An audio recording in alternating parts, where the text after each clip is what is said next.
Welcome, ladies and gentlemen, boys and girls, children of all ages. This is the Fast Break OT edition. I'm Sean Anderson. Alongside me is Dave Oster. What's up, everybody? Today we're responding to your comments from the last week's episode. We're jumping over the Wet Boys. Actually, there's one on the Wet Boys that I want to talk about real quick. It's not anything big. It's just someone was excited that the room was back and Ricky was back, even though it was a short time.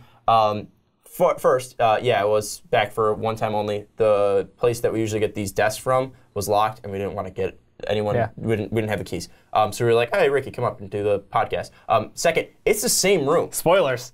Where the camera usually is, this is where the desks are put. And literally off camera, like if you just pan to the right, that's exactly where the old set is. So same room and everything. We just repurpose it. So that has not changed. If you guys hate this setup, let us know, and we can always go back to the other place. Just let us know. We really don't care. If you guys feel like it's better for you and you enjoy it more, let us know. We're totally cool with moving. But anyways, Dave, let's get into some true comments. NBA trade rumors. Should DeMarcus Cousins be traded from the Pelicans? One that we got to throw out from Atlan, I think I'm saying that right, A-L-A-T-N, says, Ricky has spoken, now do the opposite and profit. Thoughts on that one? Fucking gold right there. Like, that, well done. You've watched us for a while, I can tell. I mean, Ricky, again, he hasn't been wrong on everything. And Ricky is very set in his own ways. But I appreciate that from Ricky. Oh, yeah. He sticks on a point. You're going to talk about it. And even if he's wrong, he doesn't care. He doesn't care what you guys think. He's going to have his own opinion. And it's something I get into. Gotta respect that. But yeah, if Ricky told me to buy stocks, I would totally sell my stocks. I think that's something that I totally would do. But another one on that one, this was from Obama Must Nuke Fox News. Oh. That's all one word. No thoughts on that. Sean. But what he said was two bigs can't win at all, Tim Duncan and David Robinson. Yeah. Did you watch that series? Did you watch it all during that time? Because Tim Duncan carried the shit out of that team. Like, Dave Robinson was there, yes, but this was after David Robinson was injured. There's a reason they got Tim Duncan. That was the injury to David Robinson. He was not the same player. And to be fair, that team was more than just those two players. But again, like, different basketball league at the time. It was an entirely different league. My response is it isn't 1998, 1999 anymore. The game is 100% different. And I'll still argue better big combo, AD and Boogie. I disagree with that. They're both in their prime. You're saying okay. Well, let's clear this up because this is the problem we had. David Robinson and Tim Duncan in their primes is better than AD and DeMarcus Cousins in their prime. But in 1998, 1999, those two, Tim Duncan, Tim Duncan and David Robinson, in that time that they won a championship, DeMarcus Cousins and AD are currently better than those guys at that time period. That's what you're saying. Yeah. We had a big discussion. Their time together. Yeah. Okay. Their time together is what we're talking here. But overall, if we're not talking individual players here. If you're taking bigs in their primes, I'm taking Tim Duncan and David Robinson. One response, though, was from the Hebes 100. He said the problem here is they can't win with the talent they have around them. They just don't have anyone else on the team who can help the guys down low. And the other issue is that with the injury problems their guys consistently have, that aren't going to have a chance to really gel. So, I mean, yeah, the team isn't there with the Pelicans. But even then, I mean, if you have a team around them, I mean, is it really just the two bigs that are winning it? Or is it really, the players around them? I mean, you can have a big three of possibly a great point guard and AD and DeMarcus Cousins, but you still need that wing help. You still need that guard help. You still need bench players on that team. But at least the core, I feel like you can't have two bigs and win in the NBA. I still feel like you need the Warriors core. Yeah. Or like the Rockets core. What's funny is we talk about cores, and then you just talk about, unless you're the best damn player in basketball right now, then you can drag whatever you want through the playoffs, kicking and screaming. Yeah, Kyle Korver's Mr. Fourth Quarter. He is right now. No disrespect. We're going to the Is Thibodeau the right coach for the Timberwolves, though, video next. Who? And Jabari Harris says, we are 16-11 and 4th in the West. Tibbs is fine. Go talk about Billy Donovan or Doc.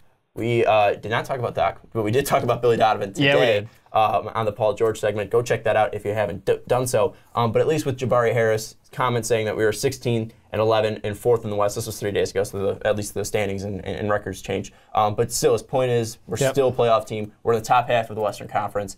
why are we talking about Tom Thibodeau? At least the reason why we picked that topic was at least this mentioned, the points that we made in the at least video is the fact that the culture isn't really being bought into in Minnesota. You're winning, but really this team might have the talent to really cause some ruckus out in the Western Conference. Ruckus. But if you're not having that culture and that defensive, buying in, you're not having that effort out there, you're not going to be able to do anything. Yeah. You might be able to make the playoffs, and that's great. You guys haven't made the playoffs since 2004, but that doesn't mean Gold star. You're going to be a championship contender. That was pretty much our idea with Thibs and bringing up that topic. And the concern of what Thibs is going to do to your young talent. I mean, that's long-term. You have to look long-term. These kids are still in their early 20s, and we watch what happened in Chicago. That's why we're very attached to the subject, is because Ricky, myself, and Sean all watch what happened with Thibodeau teams in Chicago and what he did to players and how much it's hurting them longer in their careers if they have any career after that.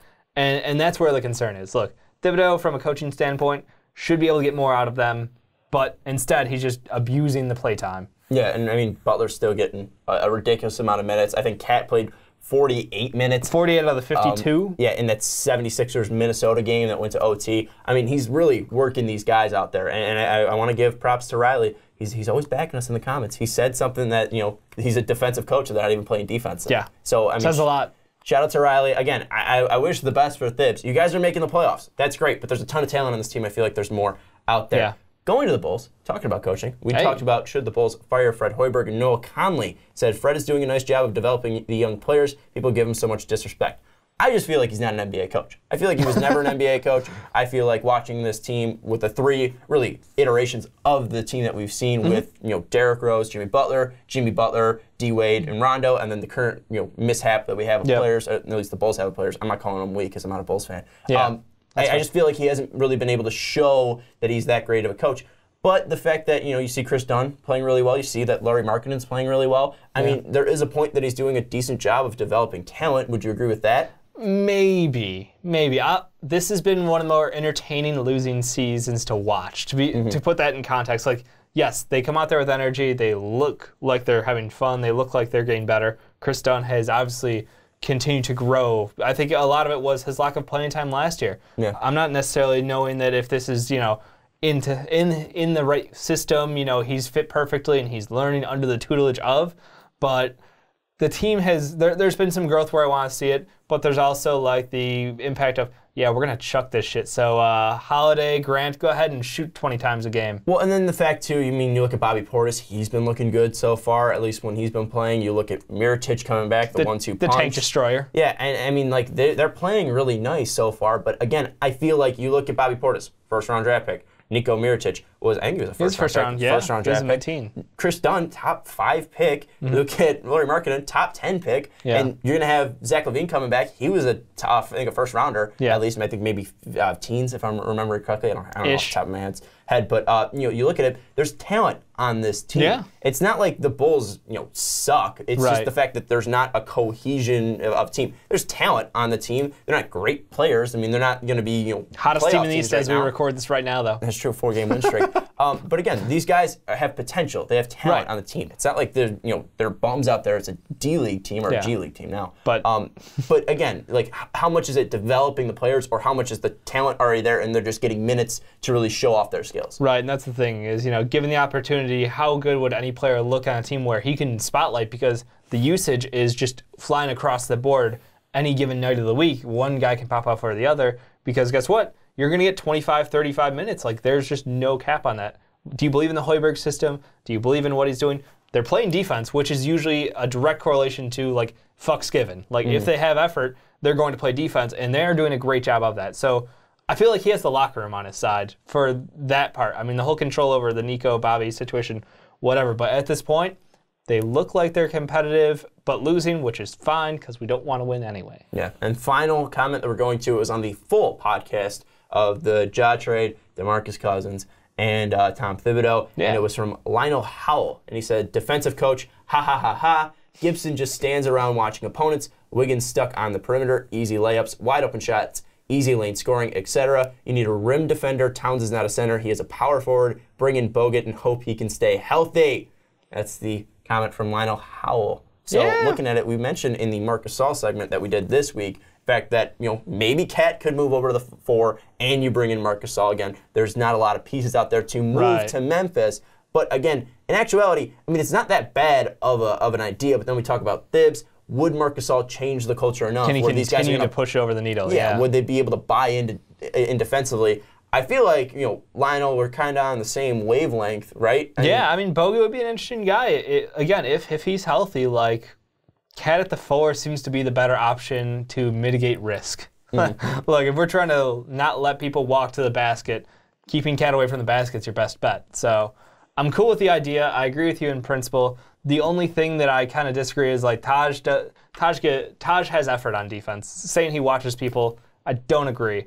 The one other thing that I even just thought of was, like, Thibodeau's issue is, like, managing the talent and trying to balance that out, and he doesn't do a great job. And that's why you see, Cat's usage jump down, you see Wiggins down, and it's hard to keep a team engaged when you can't balance all the plates that are spinning, Yeah, I think, again, Thibodeau, we've seen him be a great coach before, but I feel like it might be a little bit outdated. Again, I'm not saying fire him right now. It's just the fact that we were questioning if he was the right fit. Yeah. We're not saying can Tom Thibodeau right now. We're just saying, is he the right fit?